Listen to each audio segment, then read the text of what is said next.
سورہ الحجر۔ سورہ الحجر مکی صورت ہے، اس میں 6 رکوعات ہے، 99 آیات ہیں۔ ترتیب کے اعتبار سے 15ویں نمبر پر ہے اور نزولی اعتبار سے 54 نمبر پر ہے۔ اس سورہ کا نام آیت نمبر 80 کے فقرے کذب اصحاب الحجر المرسلین سے ماخوذ ہے۔ موضوع اس میں نہ ماننے والوں کو تنبیہ اور ان کا تزکیہ ہے اور ماننے والوں کی حوصلہ افزائی اور تسلی کی گئی ہے۔ اس صورت میں بنیادی طور پر کچھ قوموں کے قصے ہیں جس کو ہم سورہ ہود میں پوری وضاحت سے پڑھ چکے ہیں اور آج ہم ان کو صرف ریڈ کریں گے۔ بسم اللہ الرحمن الرحیم۔ الف لام را تلک آیات الکتاب والقرآن مبین۔ اللہ نے یہاں قرآن کو 2 ناموں سے پکارا ہے۔ الکتاب، اس کو ہم نے پہلے بھی دیکھا ہے ابھی، اور یہی بات کی تھی اللہ تعالیٰ نے اس میں بھی کہ قرآن الکتاب ہے، اور بار بار اللہ اس قرآن کو الکتاب کہہ کر پکار رہا ہے۔ اور قرآن مبین یعنی کہ اس میں کلیئر، واضح، 2 ٹوک جو ہے وضاحت ہے اور احکامات ہیں۔ ربما یود الذین کفروا لو کانوا مسلمین ذرہم یاکلوا ویتمتعوا ویلہیہم الامل فسوف یعلمون وما اہلکنا من قریۃ الا ولہا کتاب معلوم۔ بعید نہیں کہ ایک وقت وہ آ جائے جب وہی لوگ جنہوں نے آج دعوت اسلام کو قبول کرنے سے انکار کر دیا ہے پچھتا کے کہیں گے کہ کاش ہم نے سر تسلیم خم کر دیا ہوتا۔ چھوڑو انہیں، کھائیں پئیں مزے کریں۔ اللہ کیا کہہ رہے ہیں؟ اللہ کہہ رہے ہیں کہ ان کو چھوڑ دو، وہ کھائیں پئیں مزے کریں، کھل کے جئیں، کھل کے کھائیں، ہوم ڈیلیوری کریں، ہوٹلنگ کریں، ڈائن آؤٹس کریں، eat as much as you can, کھائیں پئیں مزے کریں۔ اللہ کہہ رہے ہیں ان کو چھوڑ دو ان کے حال میں، اور بھلاوے میں ڈالے رکھے ان کو جھوٹی امید۔ ان قریب انہیں معلوم ہو جائے گا ہم نے اس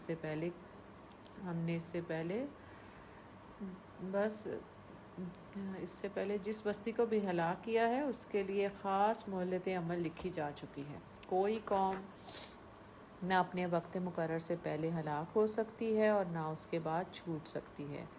یہ لوگ کہتے ہیں کہ اے وہ شخص جس پر ذکر نازل ہوا ہے، تو یقیناً دیوانہ ہے، اگر تو سچا ہے تو ہمارے سامنے فرشتوں کو لے کیوں نہیں آتا؟ ہم فرشتوں کو یوں ہی نہیں اتار دیا کرتے، وہ جب اترتے ہیں تو حق کے ساتھ اترتے ہیں، اور پھر لوگوں کو مہلت نہیں دی جاتی۔ رہا یہ ذکر تو اس کو ہم نے نازل کیا ہے۔ اِنَّا نَحْنُ نَزَّلْنَا الذِّکْرَ وَإِنَّا لَهُ لَحَافِظُونَ۔ اس کو ہم نے نازل کیا اور ہم خود اس کے نگہبان ہیں۔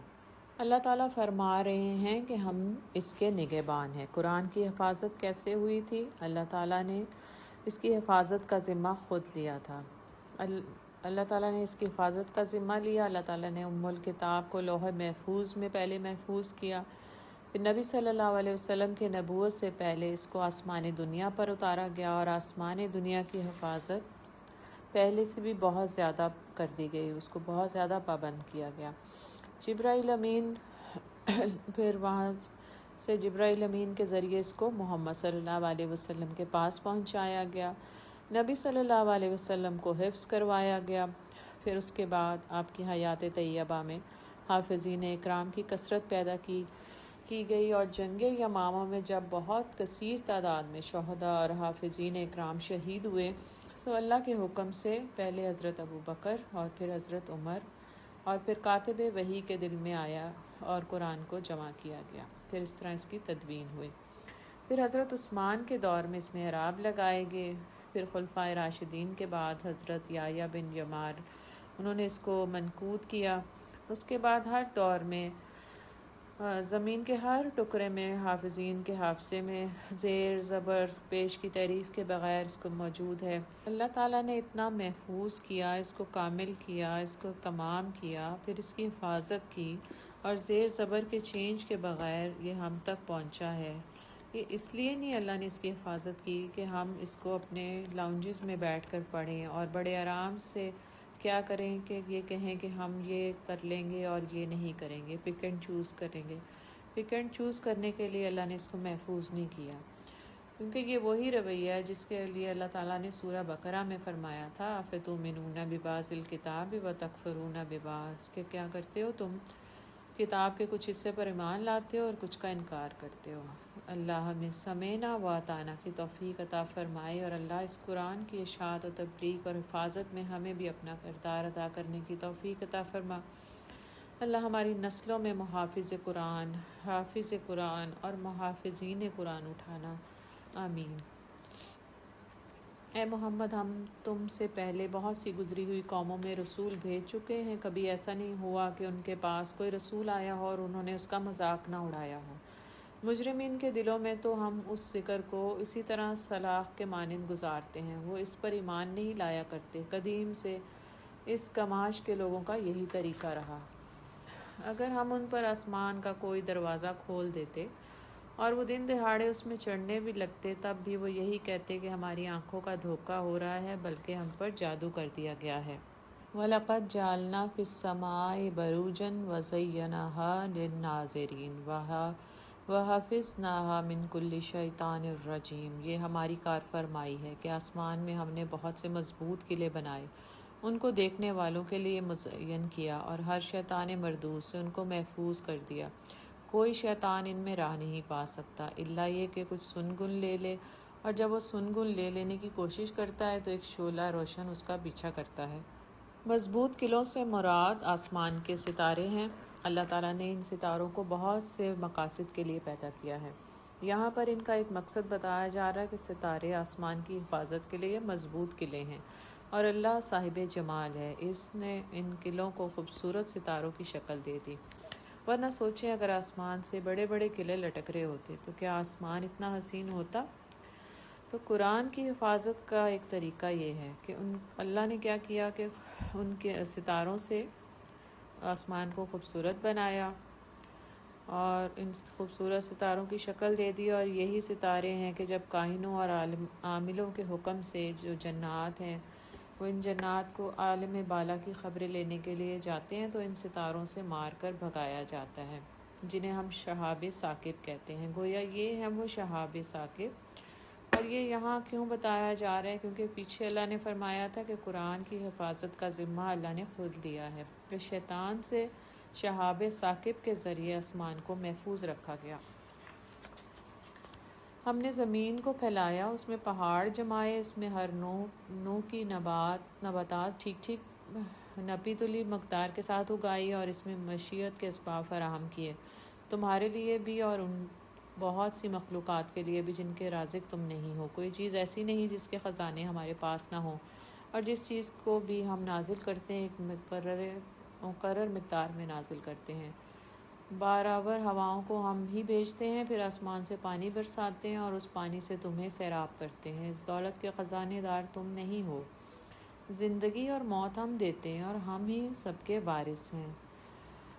وَإِنَّا نَحْنُ نُحْيِي وَنُمِيتُ وَنَحْنُ الْوَارِثُونَ۔ پہلے جو لوگ تم میں سے ہو گزرے ہیں ان کو بھی ہم نے دیکھ رکھا ہے، اور بعد کے آنے والے بھی ہماری نگاہ میں ہیں۔ یقیناً تمہارا رب ان سب کو اکٹھا کرے گا، وہ حکیم بھی ہے اور علیم بھی ہے۔ ہم نے انسان کو وَلَقَدْ خَلَقْنَا الْإِنسَانَ مِنْ صَلْصَالٍ مِنْ حَمَإٍ مَسْنُونٍ۔ ہم نے انسان کو سڑی ہوئی مٹی کے سوکھے گارے سے بنایا۔ وَالْجَانَ خَلَقْنَاهُ مِنْ قَبْلُ مِنْ نَارٍ سَمُومٍ۔ اور اس سے پہلے جنوں کو ہم نے آگ کی لپٹ سے پیدا کر چکے تھے۔ پھر یاد کرو اس موقع کو جب تمہارے رب نے فرشتوں سے کہا کہ میں سڑی ہوئی مٹی کے سوکھے گارے سے ایک بشر پیدا کر رہا ہوں، جب میں اسے پورا بنا چکوں اور اس میں اپنی روح سے پھونک دوں تو تم سب اس کے آگے سجدے میں گر جانا۔ سب سے پہلے اللہ نے فرشتوں کو تخلیق کیا۔ فرشتے نوری مخلوق ہیں، پھر اللہ نے جنوں کو پیدا کیا، جن جو ہیں وہ ناری مخلوق ہیں۔ پھر اللہ نے انسان کو پیدا کیا اور انسان خاکی مخلوق ہے۔ ایک دفعہ پھر قصہ حضرت آدم علیہ السلام کی تخلیق کا یہاں ذکر کیا جا رہا ہے۔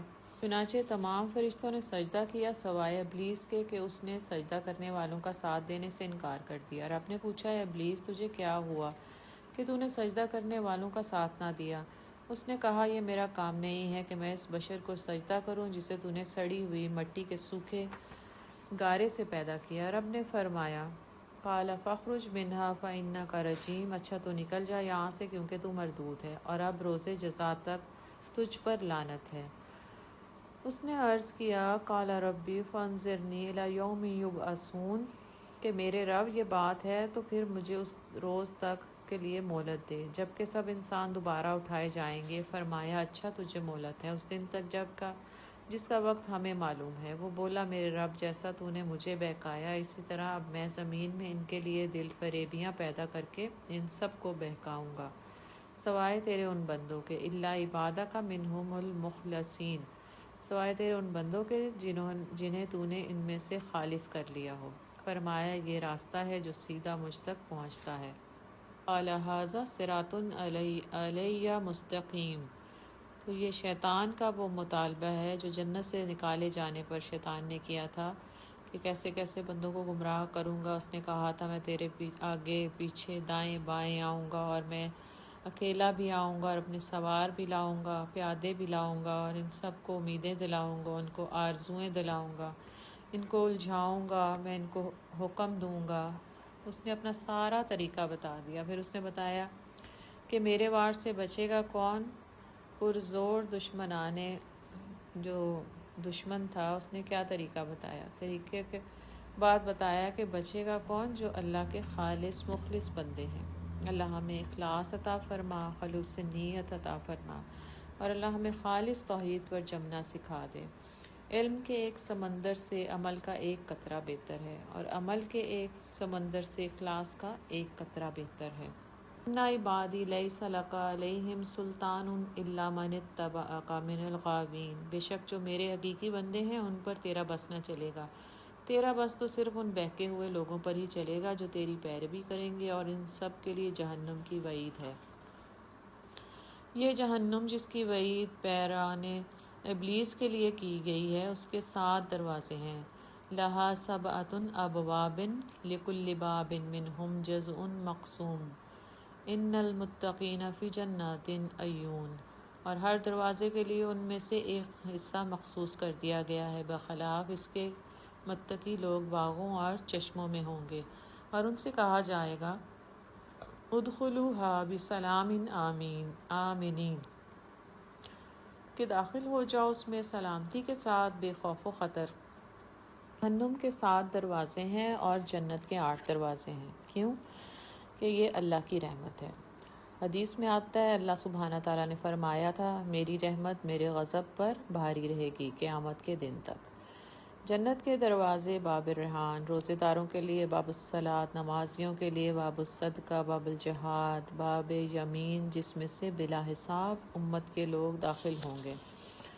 اور حدیث سے پتہ چلتا ہے کہ امت محمد میں سے یہ 70,000 ہوں گے۔ اللہ ہمیں ان میں سے بنا دینا کہ حساب کتاب کے بغیر باب یمین میں سے گزرنے کا پروانہ عطا فرما دینا۔ حدیث میں آتا ہے کہ جنت کے دروازے کتنے کھلے ہوں گے کہ اس دروازے سے گزرنے والے 70,000 افراد بیک وقت داخل ہوں گے، اور سب کے بازوؤں میں بازو ہوں گے، اکٹھے جائیں گے۔ اللہ ہمیں اس کشادہ جنت کا حریص بنا دے۔ رب ابن لی عندک بیتا فی الجنہ، اور باقی دروازوں کے نام نہیں بتائے گئے۔ صحابہ کرام تشریف فرما تھے اور جنت کے 8 دروازوں کا تذکرہ ہو رہا تھا۔ حضرت ابو بکر صدیق نے پوچھا تھا، یا رسول اللہ صلی اللہ علیہ وسلم، کیا خوش نصیب ایسے بھی ہوں گے جن کو جنت کے 8 دروازوں سے بلایا جائے گا؟ آپ صلی اللہ علیہ وسلم نے فرمایا، مجھے امید ہے تم انہی میں سے ہوگے۔ پھر یہی سوال حضرت ابو ہریرہ رضی اللہ تعالیٰ عنہ نے بھی فرمایا، اور آپ نے فرمایا تھا، ابو ہریرہ، تمہارا حرص علی الحدیث دیکھ کر میرا خیال ہے کہ تم انہی میں سے ہوگے۔ واہ، یہ 2 صحابہ جنت کے 8 دروازوں میں سے گزریں گے، سبحان اللہ۔ اس کے علاوہ یہ کس کو ملے گا؟ ان کا درجہ حدیث بتاتی ہے کہ آپ صلی اللہ علیہ وسلم نے فرمایا، جو شخص بنا سنوار کے سنت کے مطابق وضو کرتا ہے اور اس کے بعد دعا پڑھتا ہے، اللہم اجعلنی من المتطہرین، آپ نے فرمایا اس کے لیے جنت کے 8 دروازے کھول دیے جائیں گے۔ حدیث میں آتا ہے آپ صلی اللہ علیہ وسلم نے فرمایا جو عورتیں 5 وقت کی نماز پڑھتی ہیں، رمضان کے روزے رکھتی ہیں، اپنی شرمگاہوں کی حفاظت کرتی ہیں اور اپنے شوہروں کی اطاعت کرتی ہیں، انہیں بھی کہا جائے گا جنت کے 8 دروازوں میں سے جس سے چاہتی ہو داخل ہو جاؤ، اللہم جعلنا منہم۔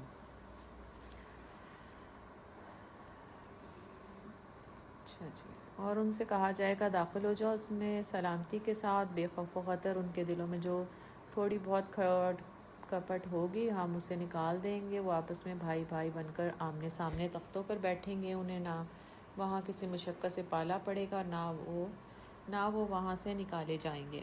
اے نبی میرے بندوں کو خبر دے دو کہ میں بہت درگزر کرنے والا اور رحم کرنے والا ہوں، مگر اس کے ساتھ میرا عذاب بھی نہایت دردناک ہے۔ اللہم اغفر وارحم وانت خیر الراحمین۔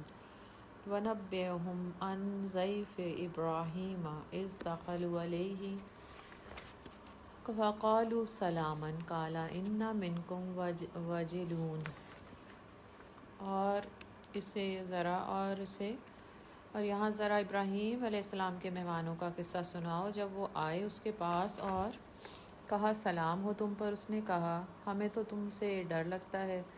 انہوں نے جواب دیا ڈرو نہیں، ہم تمہیں ایک بڑے سیانے لڑکے کی بشارت دیتے ہیں۔ ابراہیم علیہ السلام نے کہا کیا تم اس بڑھاپے میں مجھے اولاد کی بشارت دیتے ہو؟ ذرا سوچو تو صحیح کہ یہ کیسی بشارت تم مجھے دے رہے ہو۔ انہوں نے جواب دیا ہم تمہیں حق برحق بشارت دے رہے ہیں، تم مایوس نہ ہو۔ ابراہیم نے کہا اپنے رب کی رحمت سے مایوس تو گمراہ لوگ ہی ہوا کرتے ہیں۔ پھر ابراہیم نے پوچھا اے فرستادگان الہی وہ مہم کیا ہے جس پر آپ حضرات تشریف لائے ہیں؟ وہ بولے ہم ایک مجرم قوم کی طرف بھیجے گئے ہیں، صرف لوط کے گھر والے مستثنیٰ ہیں، ان سب کو ہم بچا لیں گے سوائے اس کی بیوی کے، جس کے لیے اللہ فرماتا ہے کہ ہم نے مقدر کر دیا ہے کہ وہ پیچھے رہ جانے والوں میں شامل رہے گی۔ پھر جب یہ فرستادے لوط کے ہاں پہنچے تو اس نے کہا آپ لوگ اجنبی معلوم ہوتے ہیں۔ انہوں نے جواب دیا نہیں، بلکہ ہم وہی چیز لے کے آئے ہیں جس کے آنے میں یہ لوگ شک کر رہے تھے، ہم تم سے سچ کہتے ہیں کہ ہم حق کے ساتھ تمہارے پاس آئے ہیں، لہٰذا اب تم کچھ رات رہے اپنے گھر والوں کو لے کر نکل جاؤ اور خود ان کے پیچھے پیچھے چلو، تم میں سے کوئی پلٹ کر نہ دیکھے، بس سیدھے چلے جاؤ جدھر جانے کا تمہیں حکم دیا جا رہا ہے۔ اور اس سے ہم نے اپنا یہ فیصلہ پہنچا دیا کہ صبح ہوتے ہوتے ان لوگوں کی جڑ کاٹ دی جائے گی۔ اتنے میں شہر کے لوگ خوشی کے مارے بیتاب ہو کر لوط کے گھر چڑھ آئے۔ لوط علیہ السلام نے کہا بھائیو یہ میرے مہمان ہیں، میری فضیحت نہ کرو، اللہ سے ڈرو، واتقوا اللہ ولا تخزون، اللہ سے ڈرو مجھے رسوا نہ کرو۔ وہ بولے کیا ہم بارہا تمہیں منع نہیں کر چکے کہ دنیا بھر کے ٹھیکیدار نہ بنو؟ لوط نے عاجز ہو کر کہا اگر تمہیں کچھ کرنا ہی ہے تو یہ میری بیٹیاں موجود ہیں۔ حضرت لوط علیہ السلام نے معاشرے میں بدکاری کو روکنے کے لیے جائز طور پر نکاح کے لیے پیشکش کی تھی۔ تیری جان کی قسم ہے نبی صلی اللہ علیہ وسلم، اس وقت ان پر ایک نشہ سا چڑھا ہوا تھا جس میں وہ آپے سے باہر ہوتے جاتے تھے۔ آخر کار پھوٹتے ہی ان کو ایک زبردست دھماکے نے آ لیا اور ہم نے اس بستی کو تلپٹ کر کے رکھ دیا اور ان پر پکی ہوئی مٹی کے پتھروں کی بارش برسا دی۔ اس واقعے پر بڑی نشانیاں ہیں ان لوگوں کے لیے جو صاحب فراست ہیں، اور وہ علاقہ جہاں یہ واقعہ پیش آیا تھا گزرگاہ عام پر واقع ہے، اس میں سامان عبرت ہے ان لوگوں کے لیے جو صاحب ایمان ہیں۔ اور ایکا والے ظالم تھے، اصحاب الایکۃ الظالمین، تو دیکھ لو کہ ہم نے بھی ان سے انتقام لیا اور ان دونوں قوموں کے اجڑے ہوئے علاقے کھلے راستے پر واقع ہیں۔ وَلَقَدْ كَذَّبَ أَصْحَابُ الْحِجْرِ الْمُرْسَلِينَ، ہجر کے لوگ بھی رسولوں کی تکذیب کر چکے ہیں۔ ہم نے اپنی آیات ان کے پاس بھیجی، اپنی نشانیاں ان کو دکھائیں، مگر وہ سب کو نظر انداز ہی کرتے رہے۔ وہ پہاڑ تراش تراش کر مکان بناتے تھے اور اپنی جگہ بالکل بے خوف اور مطمئن تھے۔ آخر کار ایک زبردست دھماکے نے ان کو صبح ہوتے آ لیا اور ان کی کمائی ان کے کچھ کام نہ آئی۔ ہم نے زمین اور آسمان کو اور ان کی سب موجودات کو حق کے سوا کسی اور بنیاد پر خلق نہیں کیا، اور فیصلے کی گھڑی یقیناً آنے والی ہے۔ پس اے محمد صلی اللہ علیہ وسلم ان لوگوں کی بےہودگیوں پر شریفانہ درگزر سے کام لو۔ الا بالحق وان الساعة لآتیۃ فاصفح الصفح الجمیل ان ربک هو الخلاق العلیم ولقد آتیناک سبعا من المثانی والقرآن العظیم۔ یقیناً تمہارا رب سب کا خالق ہے اور سب کچھ جانتا ہے۔ ہم نے تم کو 7 ایسی آیات دے رکھی ہیں جو بار بار دہرائے جانے کے لائق ہیں، اور تمہیں قرآن عظیم عطا کیا۔ 7 بار بار دہرائی جانے والی آیات سے مراد سورہ فاتحہ ہے۔ تو آپ صلی اللہ علیہ وسلم سے جب سوال کیا گیا کہ سبع من المثانی سے کیا مراد ہے، تو آپ صلی اللہ علیہ وسلم نے فرمایا تھا اس سے مراد سورہ فاتحہ ہے۔ سورہ فاتحہ دعا کے شروع میں، پریشانی کے موقع پر، دم کے لیے، نظر کے لیے سب سے بڑھ کر جو ہے یہ نماز کے آغاز میں بار بار دہرائی جاتی ہے۔ اللہ کے نزدیک سورہ فاتحہ کی اہمیت کتنی ہے کہ اللہ محمد صلی اللہ علیہ وسلم کو 2 بڑی نعمتوں کا ذکر کر رہے ہیں، سورہ فاتحہ، اور دوسری نعمت کون سی ہے؟ سورہ فاتحہ اور دوسری نعمت قرآن۔ سورہ فاتحہ ام القرآن کی اہمیت کا پتہ چل رہا ہے۔ ایک طرف سورہ فاتحہ اور دوسری طرف پورا قرآن ہے۔ ویسے بھی سورہ فاتحہ اور قرآن کا تعلق کیا ہے؟ دعا اور جواب دعا کا ہے۔ یہ 2 نعمتیں دینے کے بعد اللہ محمد صلی اللہ علیہ وسلم سے کیا کہہ رہے ہیں کہ میں نے تمہیں اتنی بڑی 2 نعمتیں دی ہیں۔ یہ نعمتیں اللہ نے مجھے اور آپ کو بھی دے رکھی ہیں، اس لیے اگلی آیت کا پیغام آپ صلی اللہ علیہ وسلم کے لیے بھی ہے اور ہمارے لیے بھی ہے۔ نعمتوں کو دیکھ کر اللہ نے کہا کہ تم کیا کرو، تم اس متاع دنیا کی طرف آنکھ اٹھا کر نہ دیکھو جو ہم نے ان میں سے مختلف قسم کے لوگوں کو دے رکھی ہے، اور نہ ان کے حال پر اپنا دل کڑواؤ، انہیں چھوڑ کر ایمان لانے والوں کی طرف جھکو، اور نہ ماننے والوں سے کہہ دو کہ میں تو صاف صاف تنبیہ کرنے والا ہوں، اور یہ اس طرح کی تنبیہ ہے جیسی ہم نے ان تفرقہ پردازوں کی طرف بھیجی تھی جنہوں نے اپنے قرآن کو ٹکڑے ٹکڑے کر ڈالا ہے، یعنی کہ تورات کو لیے کہا گیا قرآن، یہاں تورات کو کہا جا رہا ہے۔ تو قسم ہے تیرے رب کی، ہم ضرور ان سے پوچھیں گے کہ تم کیا کرتے رہے ہو۔ تو اللہ تعالیٰ نے کیا فرمایا 2 نعمتیں دے کر کہ اس متاع دنیا کی طرف آنکھ اٹھا کر نہ دیکھو، حب دنیا، حرص، ہوس، طمع، لالچ سبھی کو نکال دو۔ تمہارے پاس اب سورہ فاتحہ ہے، تمہارے پاس پورا قرآن ہے، تمہارے پاس قبولیت دعا کا نسخہ ہے، تمہارے پاس حفاظت دین کا نسخہ ہے۔ یہ جو سب نعمتیں اللہ تعالیٰ نے دی ہیں، اس کے بعد تم دنیا کی نعمتوں کو دیکھنا اپنی زندگی سے خارج کر دو۔ حرص، طمع، لالچ اور بخل کو زندگی سے نکال دو۔ پس اے نبی جس چیز کا تمہیں حکم دیا جا رہا ہے اسے ہانکے پکارے کہہ دو، اور شرک کرنے والوں کی ذرا بھی پرواہ نہ کرو۔ تمہاری طرف سے ہم ان مذاق اڑانے والوں کی خبر لینے کے لیے کافی ہیں جو اللہ کے ساتھ کسی اور کو بھی خدا قرار دیتے ہیں، ان قریب انہیں معلوم ہو جائے گا۔ وَلَقَدْ نَعْلَمُ أَنَّكَ يَضِيقُ صَدْرُكَ بِمَا يَقُولُونَ فَسَبِّحْ بِحَمْدِ رَبِّكَ وَكُن مِّنَ السَّاجِدِينَ وَاعْبُدْ رَبَّكَ حَتَّىٰ يَأْتِيَكَ الْيَقِينُ۔